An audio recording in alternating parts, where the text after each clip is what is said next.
right now on 5 on your side at 10. Getting guns off the streets of St. Louis. It is quite terrifying. Tonight, a St. Louis alderwoman says the answer could be a loophole in Missouri's gun laws. I have always wanted to rein in the open carrying of firearms, but we were just unaware of this path to do so. It's been a quiet and pleasant last several days with low humidity, but humidity is on the rise this week. What that means for our rain chances as we head closer to the holiday weekend. Our top story, ballpark break-ins. Thieves target Cardinals fans as they pack the seats at Busch. Good evening, I'm Mike Busch. Tonight, police are investigating at least 30 different car break-ins at parking lots around the stadium. Our Elise Schoenig is live tonight. She talked with frustrated fans at a lot near Broadway and Poplar. That's just outside right field. Elise. Well, Mike, it's honestly looking like a sea of broken glass out here. We'll go ahead and give you a look at just how many piles of glass you can see, some in just spaces one after the other. It really just shows how many people were hit. These lots are on the edge of downtown, so we're out here just past Busch Stadium, and it really just paints, honestly, a terrible picture of the severity of these break-ins. Now, police say that these break-ins actually started coming in, those calls, during the Cardinals game. So our crew got here after the game, and we were able to speak with a few of the victims from this lot just after this had happened. They were too upset, understandably so, to really speak about it, to go on camera, but they all said they were just beyond frustrated and disappointed. One couple we spoke to actually drove all the way here today from Cape Girardeau just to watch the game, and after their back window was smashed out, they say they're going to stick to watching the game from home because they don't want to come back to downtown St. Louis. Now, we did also see a police officer out here who was speaking with the victims who were still out here. We did also see several police officers patrolling this area and downtown around this time. Police say they have no injuries to report right now, but we did ask if items like weapons were stolen from these cars. Police say that as of now, they are still gathering that information, but they don't have anything confirmed to share. Now, again, this took place in a couple of lots on the very edge of downtown, but we do know specifically police were called to South Broadway and Poplar Street, Clark Avenue, and 4th Street. Now, during last night's Cardinals game, St. Louis police also report a woman was carjacked at gunpoint. This was just a few blocks from here over at 4th and Walnut. That crime, however, is still under investigation. So a lot more details to learn here, but we'll continue to keep you updated. For now, we are reporting live from downtown St. Louis. Elise Schoenig, 5 on your side. And about 2 hours ago, police say they dispersed a large crowd of about 30 teens at Keener Plaza. This comes as videos from past weekends show chaos in the streets of downtown and people walking out in the open with long rifles. Tonight, our Mercedes McKay is taking a closer look at a proposed bill to crack down on open carry in St. Louis. And what's going on down there is quite alarming, and so I think getting those things under control is important to all of us. Scenes like this one have become the norm in downtown St. Louis as the nights continue to get warmer. It is quite terrifying, and so what we're hoping to do with this ordinance is really just rein in the open carrying of firearms. That ordinance was introduced by 8th Ward Alderwoman Kara Spencer just this past week.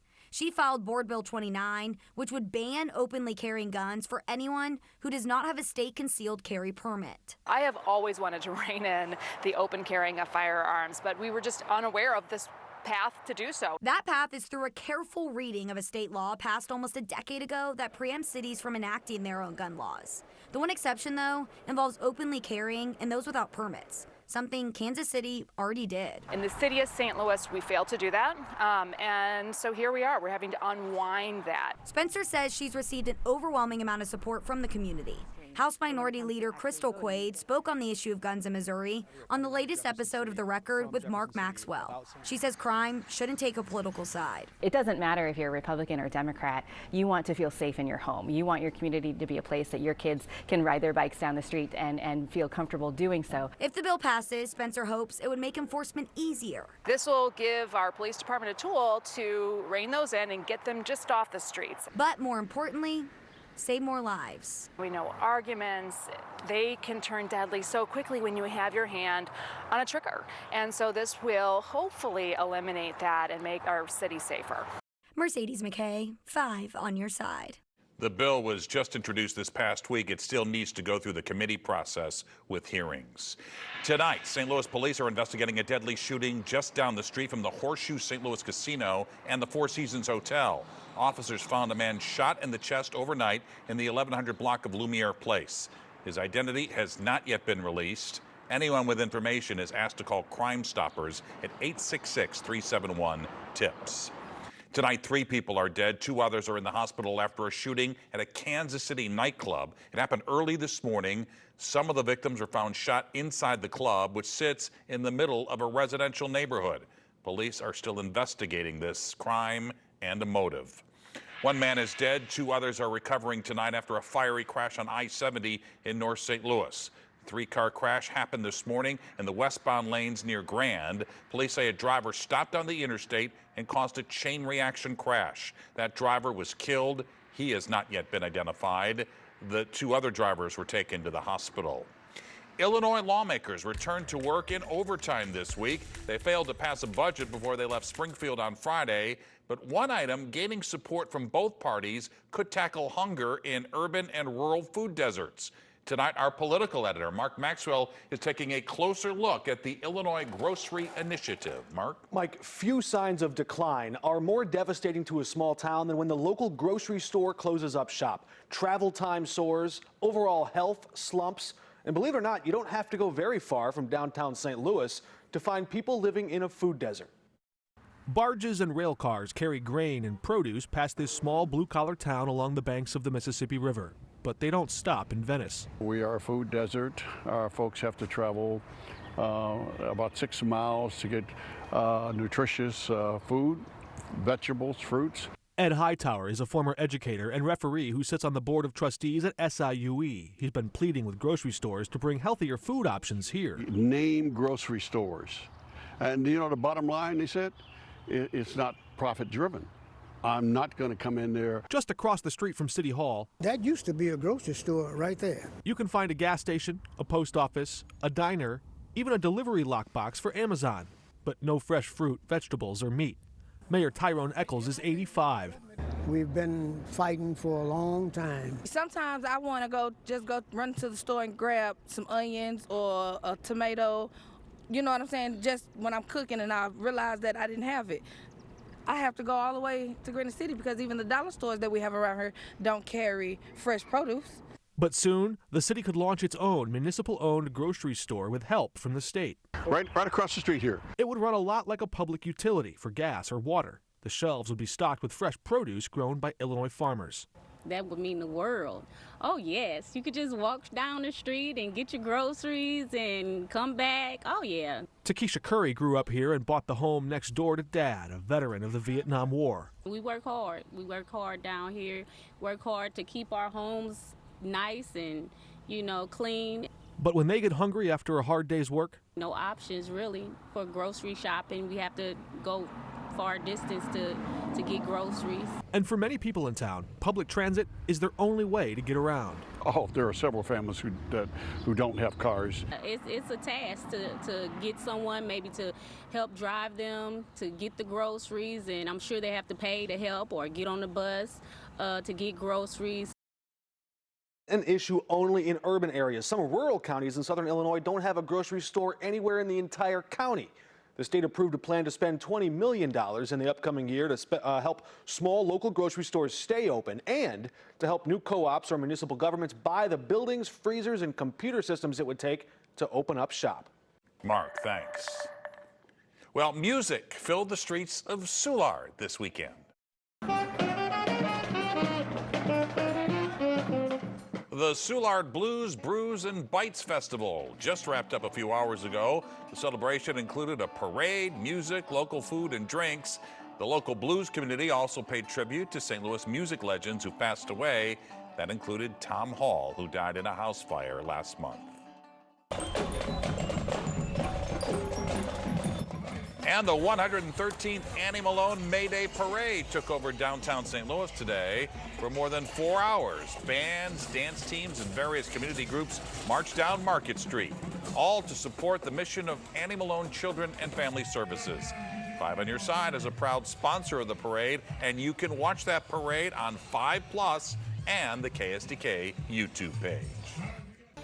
She closed the book on a long career and is now making a difference in her next chapter. She's probably one of the most generous people I've ever met. Tonight, the inspiring woman spending her retirement by helping young kids who've spent most of their lives in the hospital. Soaking up the sun and protecting your skin. Tonight, our Verify team scorches the theory of base tans. Well, to close out the month, the Climate Prediction Center has us in a lower chance for below average precipitation. What that means as we close out the month of May and how far we are behind as we get close to the holiday weekend.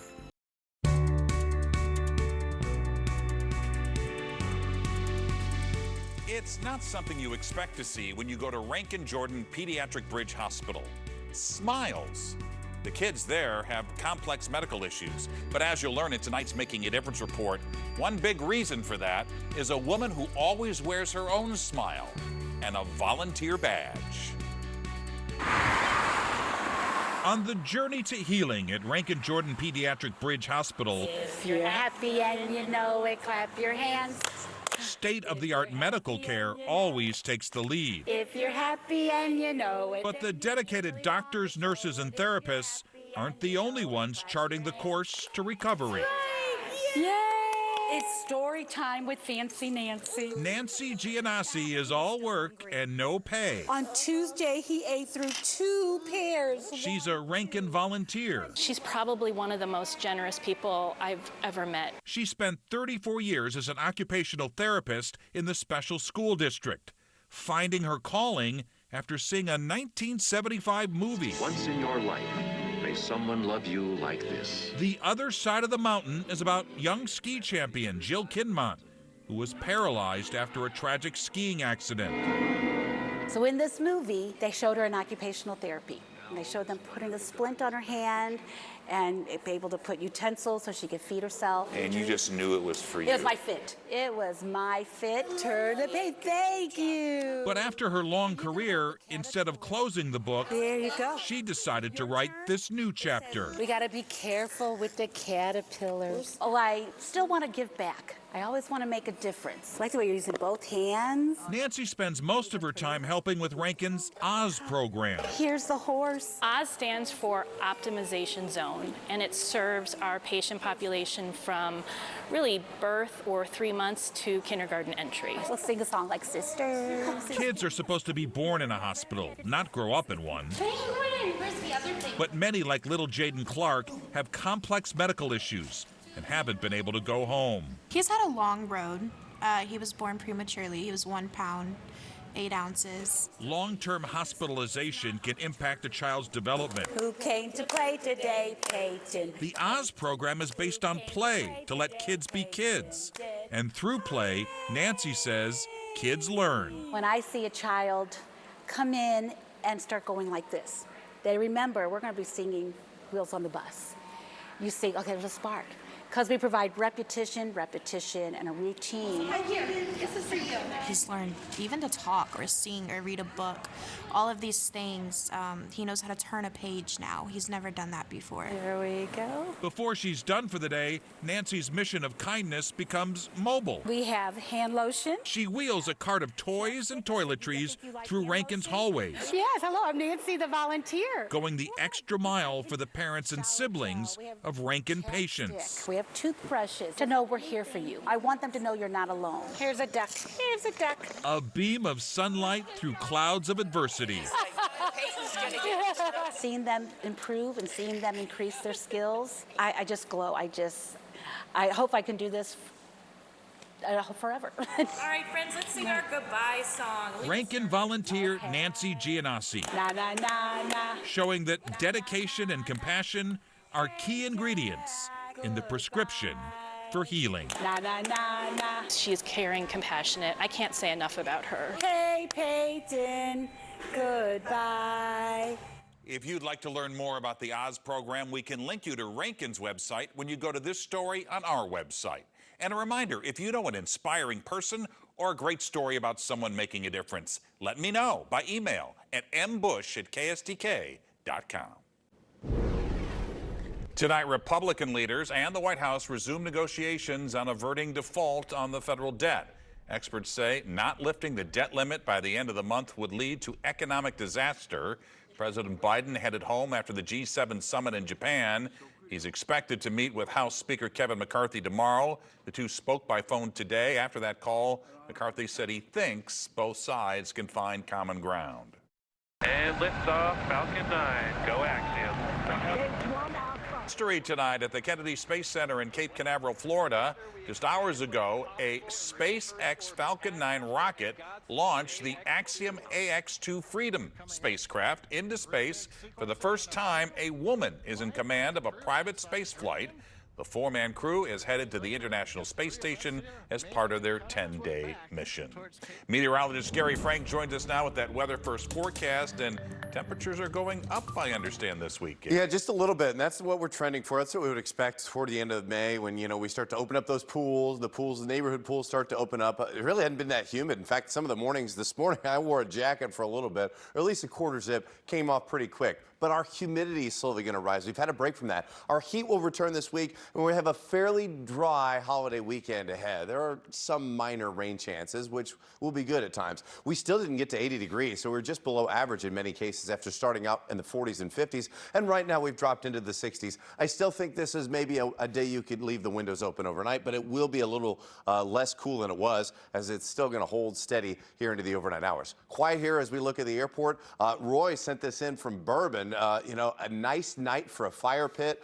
This is excellent. This is part of our 5 on Your Side Weather Watchers Facebook group. So thank you for that. Fire pit season. We're getting a late one before it starts to get hot and humid for that. 57 degrees tonight. Not as cool as I mentioned here moving forward. Tomorrow in Warren County, though, that's going to be pretty nice. St. Charles or West Alton, Weldon Spring, 81. So for the most part here, as we look at St. Louis County, as that one slipped in on me, Florist at 82, Ladue and Chesterfield 82 as well. So we're going to sneak into the low 80s for the most part.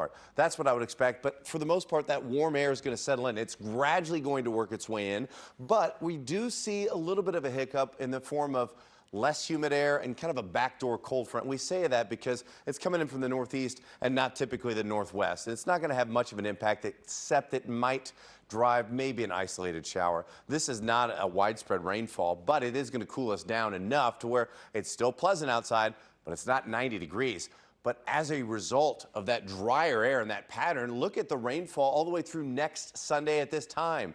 Many spots out west in a severe drought are going to get a lot of rain, but look at us. We're not going to get anything hardly at all. There will be some rain, but look at where that severe drought is and that rain lining up. That's nice, but we're still going to see our rain, at least that drought, continue. It's the 40th dry May so far. We've seen just over 1.5 inches. This is typically our wettest month, and that's why that's important. So we'll start to increase the humidity over the next couple of days by Wednesday, but over the next 10 days, not much rain at all. And as I mentioned, that slight chance on Wednesday as that front moves in, but it really just drops us back into the 70s.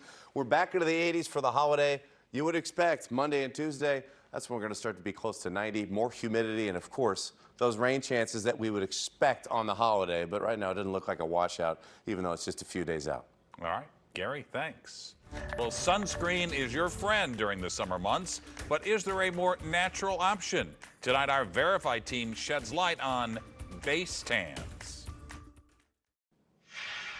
Tonight, the Missouri State Highway Patrol is stressing safety ahead of the Memorial Day weekend.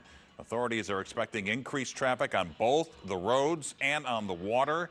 To keep people safe, the patrol will take part in Operation Care from Friday until Monday. Troopers will be on the lookout for impaired and speeding drivers. Next weekend is the unofficial start of summer, which means more time in the sun. And tonight, our Verify team is tackling an old wives' tale about a natural way to protect your skin from the sun. Here's Abby Larico. Spending a little time lounging outside or even in a tanning bed is often touted as a way to get a sun-kissed summer glow that also helps prevent a biting sunburn. So does a so-called base tan actually prevent sun damage? We're shining a light on the topic with the help of these sources, and we can verify no, because that's ignoring what a base tan really is. Our experts all agree a base tan actually is sun damage. No tan is a safe tan. unless you're born with it. Anytime you're exposing to light, you're accumulating some form of damage. Melanin, the pigment in your skin, is sent to the surface to protect your cells from further harm. So it's a misconception that tanned, bronze skin is healthy skin. It's actually evidence that your skin needs a little bit more protection and might be at risk for skin cancer. While a darker coloring could help your skin play defense against a sunburn, not by much. Several of our sources cite research showing that going out in the sun with a base tan is the equivalent of wearing an SPF 4 at most, when experts recommend wearing at least SPF 30 to prevent damage now and down the line. So we can find skin cancer even in patients who haven't experienced things like sunburn. And even people with naturally darker skin tones can get sun damage, like wrinkles or spots, and even skin cancer. So we encourage everyone to sun protect. If you're just looking for a pre-summer glow, sunless tanners like spray tans or at-home lotions are healthier options. But don't skip the sunscreen, as they also don't replace wearing SPF. With your Verify, I'm Abby Larico. What would you like us to verify? Just send an email to verify@ksdk.com. Tonight, local fashion in the spotlight. The other works of art featured on the runway. A reminder that the annual Folds of Honor campaign is now underway. You can round up at the register at any Era Schnucks store through May 30th. Money raised provides scholarships for spouses and children of fallen or wounded service members and first responders. 5 on Your Side is a proud partner of the campaign.